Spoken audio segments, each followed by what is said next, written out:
Hello everybody. So, the last video I showed you was the gauntlet. The next one was supposed to be this, which is the quad shot with the mega missile in it. Unfortunately, this pump comes out. I don't remember where I put the pump. I've looked everywhere. I have no idea where it is, so I'm not going to make a video on it till I find it.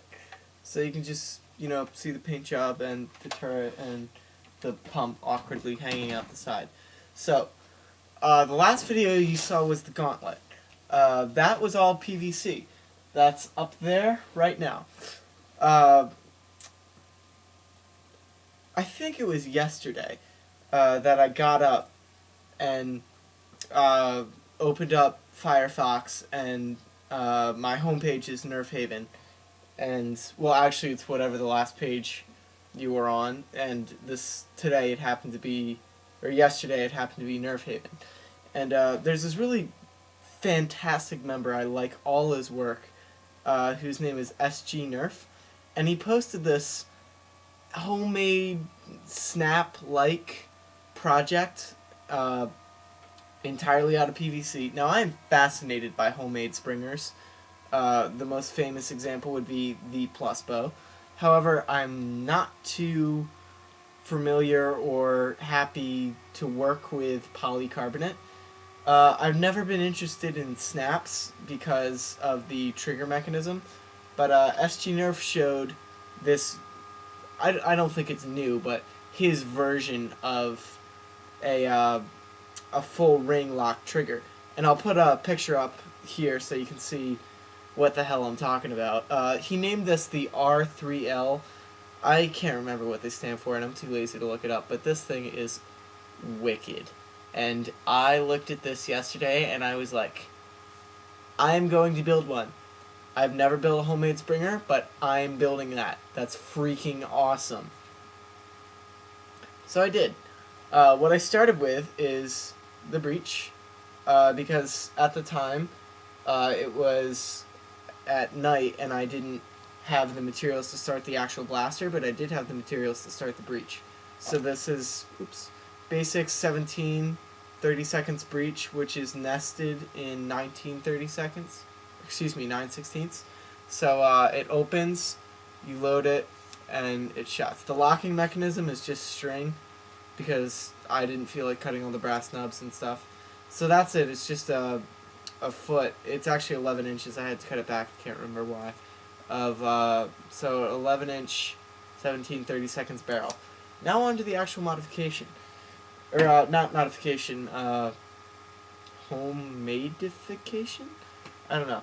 But, before I show it to you, he lives in Singapore, and he used PVC that was measured in mm instead of in inch, so mm being millimeter. So we had 13 millimeter, 16 millimeter, 20 millimeter, and 33 millimeter, and they all nested in each other nicely. Of course, in the US, we don't have that.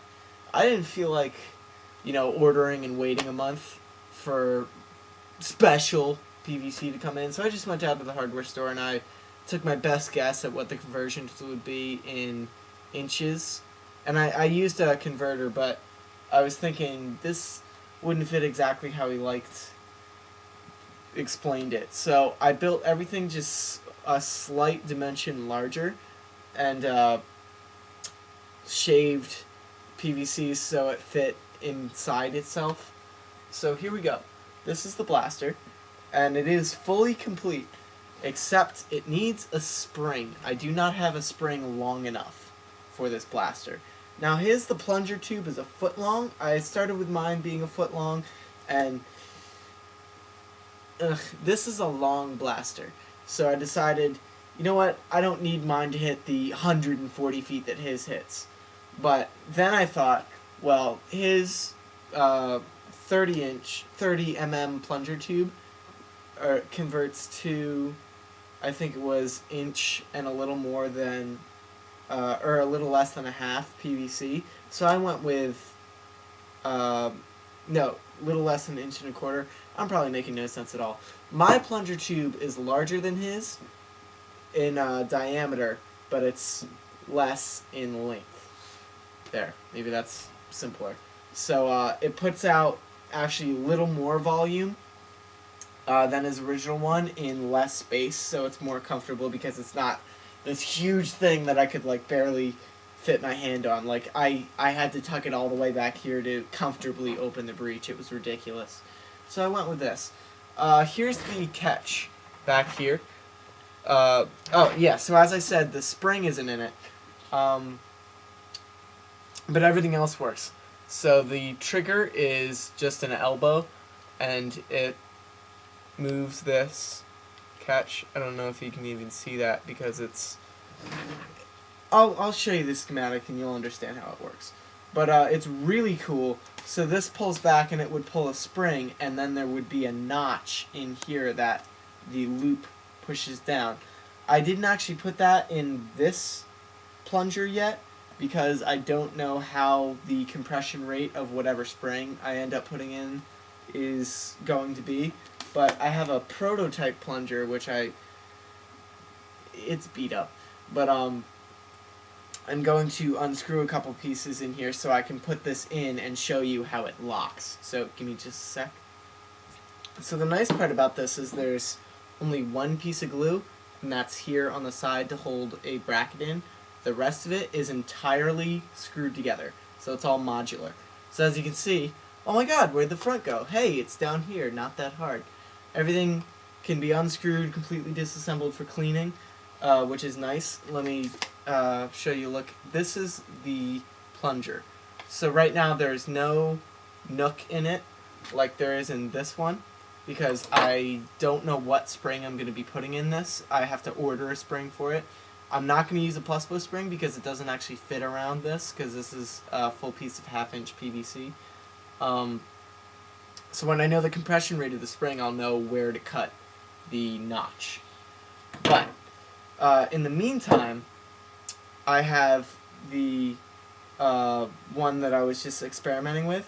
So it threads in.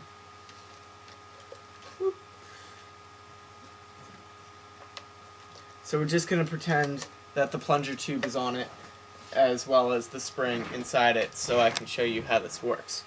So this is the priming handle, and this would be screwed on, so I pull it back. Do you see that? That went down.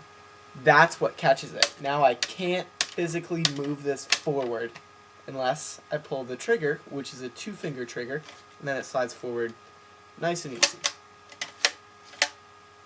It does go all the way back because I sanded this, but it will not go forward unless I pull the trigger. So that's how the catch design works. I'm extremely happy with it. It's a really, really cool design. So props to SG Nerf. And I spent 7 or 8 hours. Like, this is... Here's my day. Woke up. Went to the hardware store. Didn't eat breakfast because I was down here working. Ate lunch at 4. And then went to see Harry Potter at 7:30. Got back at 10:30 and then kept working. So that's 8 hours of work because it's now a little past midnight. 8 hours and totally well spent. That was a good use of a Saturday. Because literally all it needs is just a driving spring, which I'm going to order, so hopefully that can be here within the week, and then I will have something that shoots around 130 feet. That will be pretty cool. So yeah, if I throw the plunger tube back on here, and I'm not going to screw it in, because it's just for sight purposes, this is what it will look like when it's complete. So it's still a long blaster, but it's not as long as the original design would have it be. Pew pew! And then the breech is nice. And yep. So, that's it for the RL3. Bong! Oops, didn't see the whole thing. There you go. So, I plan on making... Oh yeah, that was the other thing I wanted to say. This is the favorite thing, most fun thing I've ever built. And I think it's my favorite blaster now. even though it doesn't work yet. Well, it does work, I just don't have a spring for it. So technically it doesn't work yet.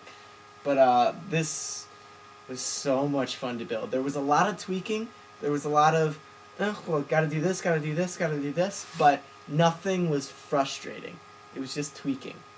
So I highly suggest you guys go out to the hardware store and build one. They're fantastic. I love this thing. And they're nice and sturdy because it's all PVC. There's no downside. This is like $20. Not even $20 in materials. It's simple. Go build one. They're fun. I'll see you guys next video.